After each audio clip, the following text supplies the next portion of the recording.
एक बलिउड फिल्मको सुटिङको लागि नेपाल आएकी बलिउड अभिनेत्री परिणीति चोपडाले नेपालमा नै आफ्नो जन्मदिन मनाइन्। Happy birthday to you. Happy birthday to you. You're a mad person. Happy birthday dear Pariniti. Happy Bollywood अभिनेत्री परिणीति चोपडा अहिले नेपालमा उनको फिल्मको सुटिङको लागि आएको कुरा मैले यसअघि नै चर्चा गरेको थिएँ। तिनै अभिनेत्री यही अक्टोबर 22 तारिक शुक्रबारदेखि 32 वर्ष पूरा गरेर 33औं वर्षमा प्रवेश गरेकी छिन्। परिणीति चोपडाको जन्मदिनको अवसरमा उनी को हुन् भन्ने बारेमा छोटो परिचय।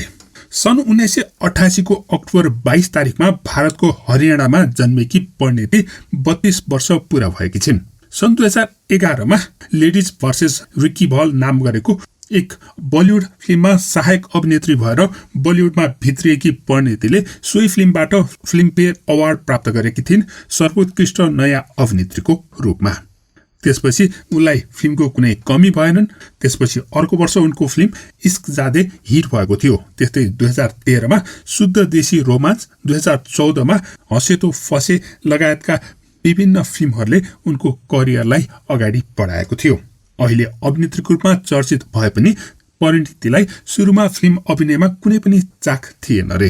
पढाइमा राम्रो भएकी परिणीति उच्च शिक्षा अध्ययनको लागि बेलायत पुगेकी थिइन्। त्यस बेलामा उनी 17 वर्षकी थिइन्। बेलायतको प्रतिष्ठित म्यानचेस्टर बिजनेस स्कुलमा ट्रिपल अनर्स डिग्री गरेकी परिणीतिले बिजनेस, फाइनान्स र इकोनोमिक्समा डिग्री लिएकी थिइन्। पढ्दै गर्दा परिणीतिले बेलायतमा नै काम पनि गरेकी थिइन्। पार्ट टाइम जब म्यानचेस्टर युनाइटेड फुटबल क्लबको क्याटरिङ डिपार्टमेन्टको टिम लिडर भएर। त्यति मात्र नभएर परिणीति क्लासिकल म्युजिककी एक गायिका पनि हुन्।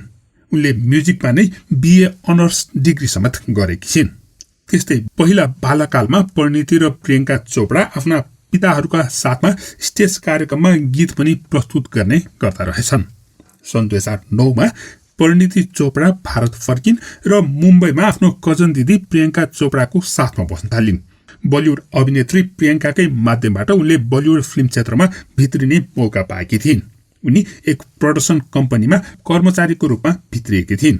उनले काम गर्न सुरु गरेको यशराज फिल्म्सले प्यार इम्पोसिबल नामको फिल्म निर्माण गर्दै गर्दा उनलाई पब्लिक रिलेसन टिममा जागिर दिएको थियो।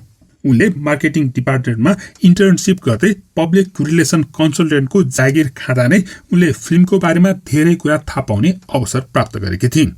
पछि प्रियङ्काले 7 खुन माफ शीर्षकको बलिउड फिल्मको तयारी गर्दै गरेको देखेपछि उनलाई पनि अभिनेत्री बन्ने रहर लागेको थियो। त्यसअघि उनलाई फिल्म अभिनयमा कुनै पनि चाख थिएन भनी उनी दाबी गर्दछिन्। फिल्ममा अभिनय गर्ने निर्णय गरेपछि उनले जागिरबाट राजीनामा दिएर फिल्म खेल्ने सोच लिएकी थिइन्। यो कुरा थियो फिल्म ब्यान्ड बजा बारात फिल्मको प्रमोसनको समयमा। परिणीतिले जागिर छोड्ने कुरा गरेपछि उनले अभिनय गर्न सक्छिन् कि सक्दिनन् भनेर एउटा डमी स्क्रिन टेस्ट लिन लगाइएको थियो। परिणीतिको स्क्रिन टेस्ट निकै नै राम्रो भयो। उनको स्क्रिन टेस्ट यति राम्रो भयो कि जब वी मेट निर्माता आदित्य चोपडाले उनलाई 3 वटा फिल्ममा एकैचोटि साइन गरेका थिए। यसरी सुरु भएको थियो उनको एक्टिङ करियर। उनको सबैभन्दा पहिलो फिल्म नै रणवीर सिंह र अनुष्का शर्माको जोडी मुख्य भूमिकामा भएको फिल्म थियो, जसमा उनी सहायक अभिनेत्री भएर काम गरेकी थिइन्। त्यसमा पनि उनले आफ्नो क्षमता देखाएर सफलता हात पारेकी थिइन्। पछि फिल्म किल दिल र दावती इज असफल भएपछि परिणीति 3 वर्ष बलिउड फिल्म क्षेत्रबाट बाहिरिएकी थिइन्। अनि पछि सन् 2017 मा उनी यशराज फिल्मको मेरी प्यारी बिन्दुमा आयुष्मान खुरानाको विपरीत भएर कमब्याक गरेकी थिइन्। त्यसपछि उनले फिल्ममा गीत पनि गाएकी छिन्। गायक मात्रै नभएर उनले उत्कृष्ट गायन अवार्डको लागि नोमिनेट पनि भएकी थिइन्। यी सुन्दरी अभिनेत्री अहिले नेपालको हिमाली जिल्ला मनाङमा भइरहेको हुनाले उनले सुटिङ स्थलमा नै केक काटेर नाचगान गरेर जन्मदिन मनाएकी छिन्। सो जन्मदिन समारोह फिल्मकै कास्ट र क्रूले आयोजना गरेको थियो भने जन्मदिनको बारेमा उनले भनेकी थिइन्, म सूरज बर्जत्यको फिल्म उचाइको लागि अहिले नेपालको हिमाली ठाउँमा आएकी छु। बर्थडे मैले आफ्नो टिमसँग केक पनि काट्नेछु। म वर्ष 2021 को पूर्णतः आभारी छु। योभन्दा राम्रो चिज मैले अर्को पाउनै सक्दिनँ भनेर उनले भनेकी छिन्।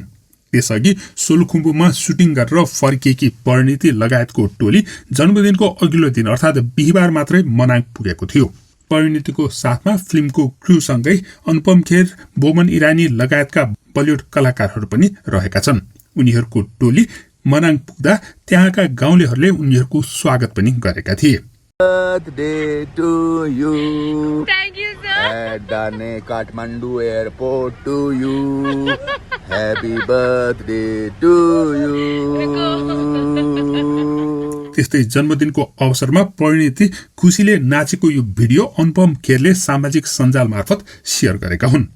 यस्तै परिणति चोपडालाई जन्मदिनको धेरै धेरै शुभकामना सहित उनको सफलता अझ बढोस् भन्ने पनि कामना छ। तपाईको कामना पनि कमेन्टमा लेख्नुहोला। धन्यवाद।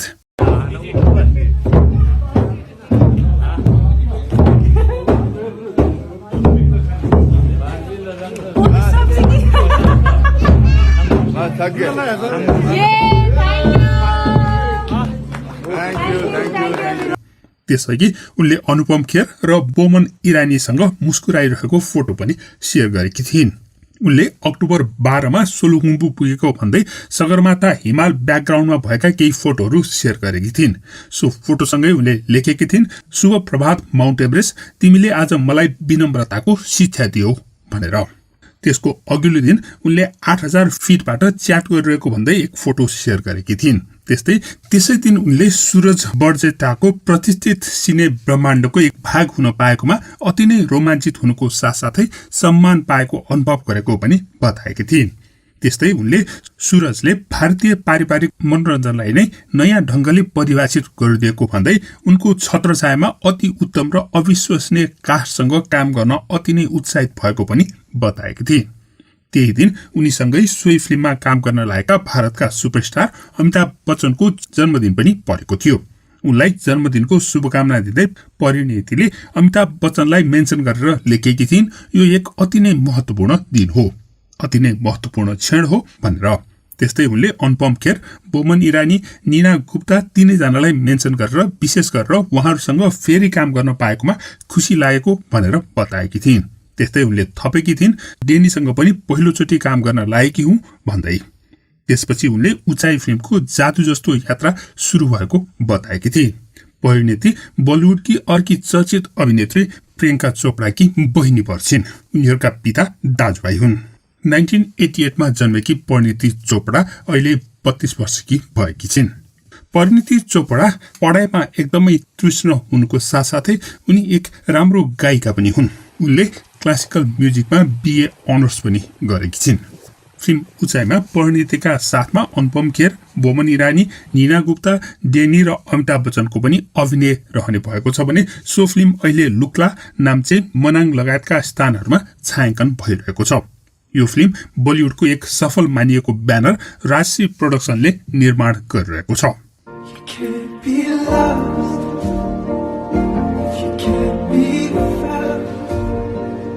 अहिले नेपालको सोलुखुम्बु क्षेत्रमा बलिउड फिल्म उचाइको सुटिङ चलिरहेको छ।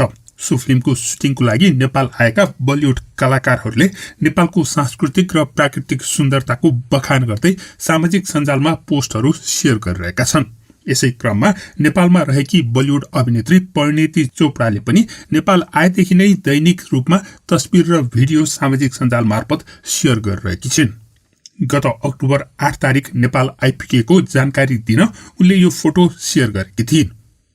परिणतिले त्यसको 11 दिनपछि अक्टोबर 19 तारिक मंगलबार सोलुखुम्बु क्षेत्रमा ध्यानमग्न रहेको तस्बिर आफ्नो सामाजिक सञ्जालमा शेयर गरेकी छिन्।